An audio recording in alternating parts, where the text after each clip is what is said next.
배열은 그 동일한 자료형을 일렬로 가려는 선형 자료 구조라고 되어 있는데, 선형이라는 말은 여기서 그 앞에 데이터와 뒤에 데이터의 관계가 1대1이다. 한 줄로 쭉 늘어졌다라고 생각을 하시면 돼요. 선형 자료 구조에 배열, 링크드 리스트, 그다음에 스택 큐 뭐 이런 것들이 있고, 선형이 아닌 게 있나요? 1대1의 관계가 아닌 것들이 있죠. 뭐 트리나 그래프 이런 애들은 1대2, 뭐 1대_n, 뭐 페어런트 차일드의 관계가 있고 이런 관계들이 있잖아요. 그래서 그리고 그래프 같은 경우는 노드에서 뭐 노드 간의 연결 관계가 있고, 그렇기 때문에 그런 자료 구조가 아니라 이제 한 줄로 되어 있는 자료 구조이고요. 말씀드렸듯이 이제 물리적 위치와 논리적 위치가 동일하다는 거는 논리적으로 옆에 있다 그러면 물리적으로 옆에 있는 거예요. 그래서 배열의 어드레스를 직접 찍어 보면 바로 옆에 쭉 있습니다. 배열의 이름은 주소고 배열은 인덱스 연산을 할 수 있다 이렇게 되어 있는데, 저랑 같이 코딩을 하면서 좀 보도록 할게요. 지난번에 했던 건 좀 int AR 5개 이렇게 잡고요. 제가 1, 2, 3, 4, 5 이렇게 잡았어요. 그리고 나서 실제적으로 얘네들의 어드레스를 한번 찍어볼까요? 0부터 i가 5보다 작을 때 i를 뿔뿔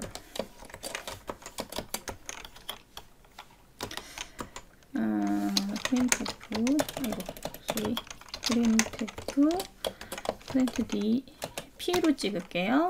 주소니까.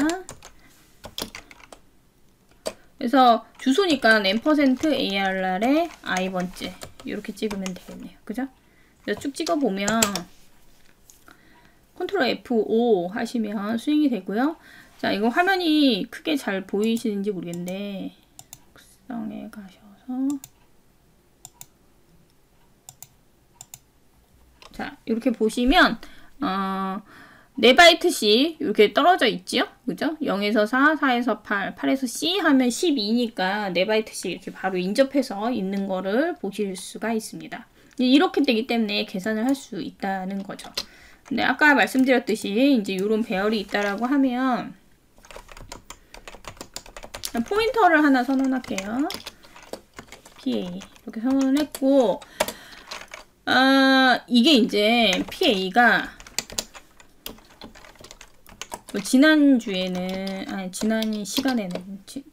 주가 아니고 이렇게 하면은 넘을 가리켰잖아요. 그죠? 네. 어떤 숫자 CV라는 숫자를 가진 정수를 가리켰던 건데, 오늘은 뭐를 가리킬 거냐면 이렇게 가리키겠다라는 거야. 이렇게 가리키는 거랑 뭐랑 또 똑같냐면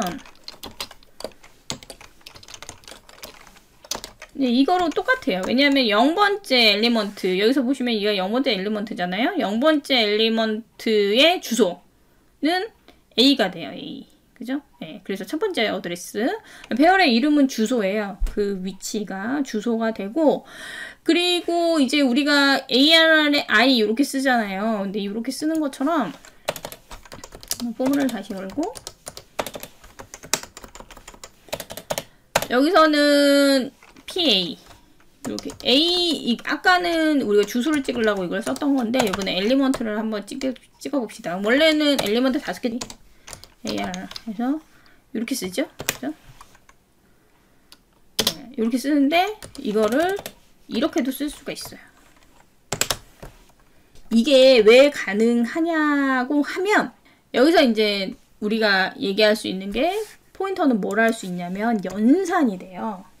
방금 전에 이제 우리가 잠깐 해봤던 거, 여기 이제 포인터와 배열. 그래서 이렇게 값이, 얘가 이제 얘를 가리키고 얘를 여기다 어사인을 해줬으니까 얘도 얘를 가리키겠죠. 근데 포인터 연산을 하는데, 포인터의 연산은 곱하기 나누기는 못하고 더하기 빼기만 합니다. 더하기 빼기, 증가랑 감소만 해요. 근데 증가를 한다라고 했을 때는 배열하고 같이 주로 쓰여서 그 옵셋만큼 이동하는 거예요. 그 간격만큼. 그래서 P 플러스 PA 플러스 1이다 그러면은 그 다음 칸을 가리키는 거죠. 그리고 P 마이너스 2다 그러면 이전 칸. 그 다음에 포인터 변수끼리 뺄 수가 있거든요. 그래서 만약에 PA가 PA1이 첫 번째 엘리먼트를 가르치고 그 다음에 포인터죠.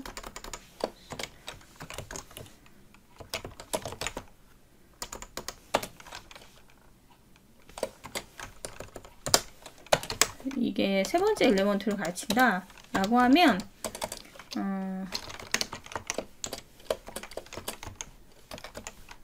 그래서 PA2 빼기 PA1 이렇게 하실 수가 있어요. 그래서 이렇게 해서 찍었을 때 보면은 이 값은 뭐를 가르치냐?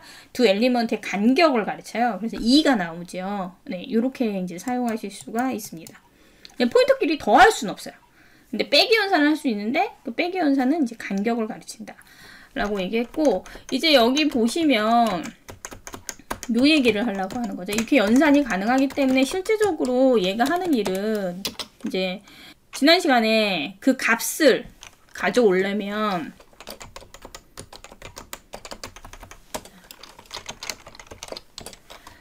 포인터가 있고 그 포인터가 가르치는 값을 가져올 때 우리가 앞에다 아스트리스크라는 애를 쓴다고 했죠. 그래서 포인터에서 그 포인터 변수에 앞에 쓰는 게 이제 요 아스트리스크를 쓰는데, 얘가 사실은 여기서 쓸 때는 얘가 포인터 변수다 라고 선언하기 위해서 쓰는 것이고, 이때는 그 어드레스에 가서 그 어드레스가 가지고 있는 메모리에 있는 값을 꺼내온다라고 했고, 그래서 지금 여기다가 내가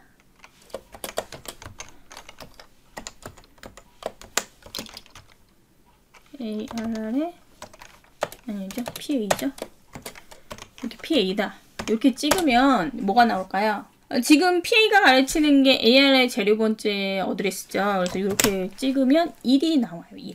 그죠? 네, 첫 번째 엘리먼트가 이렇게 나오는 거예요. 그러면 그 연산이 된다 그랬잖아요. 그 다음 거에서 쭉 찍는다 라고 하면 어떻게 찍으실 수가 있냐면,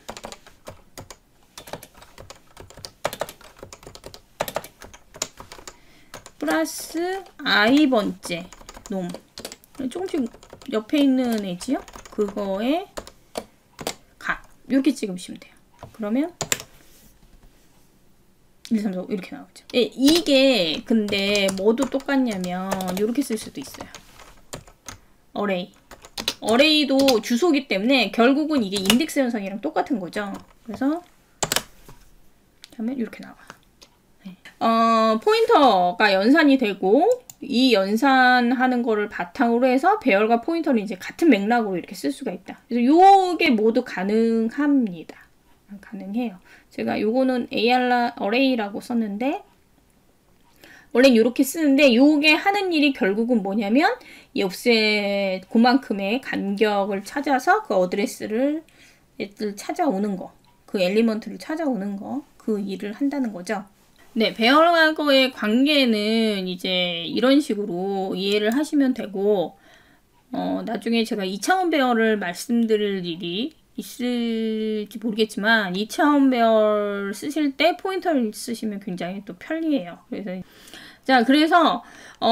근데 이제 여기서 하나 얘기하고 싶은 거는 뭐냐면, 여기 앞에 보시면 이게 PA 플러스 1의 위치, 2의 위치, 3의 위치, 4의 위치가 되잖아요. 그런데 실제로 PA는 이때는 움직이진 않습니다. 그러니까 무슨 얘기냐면, 자, 제가 여기서 PA 이렇게 이제 해서 0번째, 첫 번째 이렇게 쭉 돌았죠. 그리고 나서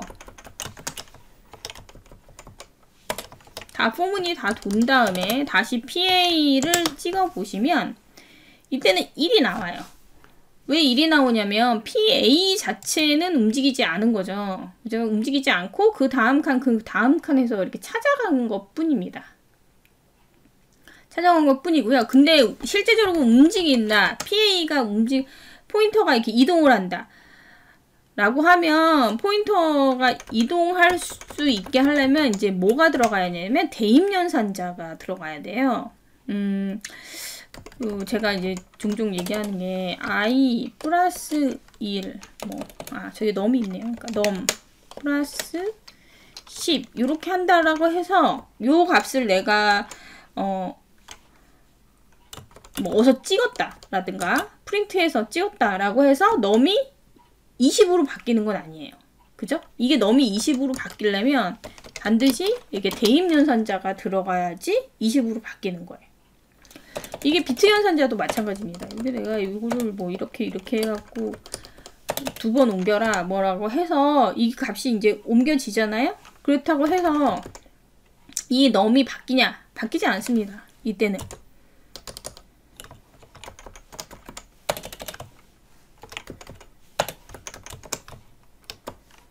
그리고 이거 하고 나서 다시 넘을 찍어볼까요? 이렇게. 그러면 이게 2의 2승이 곱해졌으니까 40이 이게 쉬프트 연산자 왼쪽으로 쉬프트를 하면 얘가 이제 왼쪽으로 이동하니까 값이 곱하기 해서 40이 되잖아요. 그렇지만 그 다음에 다시 찍어보면 얘는 그대로라는 거죠. 얘가 값이 변하려면 대입 연산자가 들어가서 이 값이 바뀌어야 돼요. 그것처럼 포인트도 마찬가지예요. 포인트도 이렇게 증감을 한 것 같지만 사실은 얘는 움직이지 않아요. 근데 언제 움직이냐면 이때는 움직여요.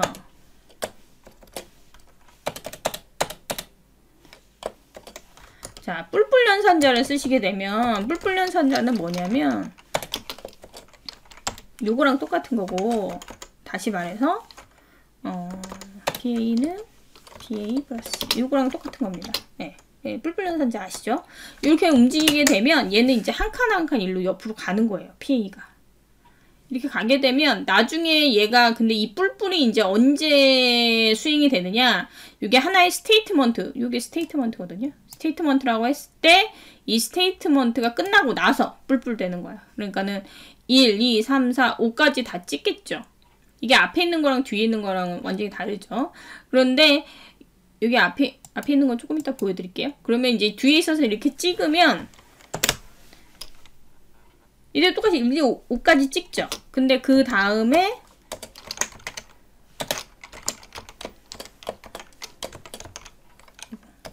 아까 지우지 말걸.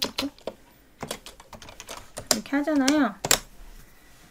그러면 이상한 값이 찍히죠? 가비지 값이. 왜냐면 이 PA가 이동했으니까 얘가 점점 이동해서 얘가 요 끝에 이상한 뭔지도 모르는 값을 찍는 거죠.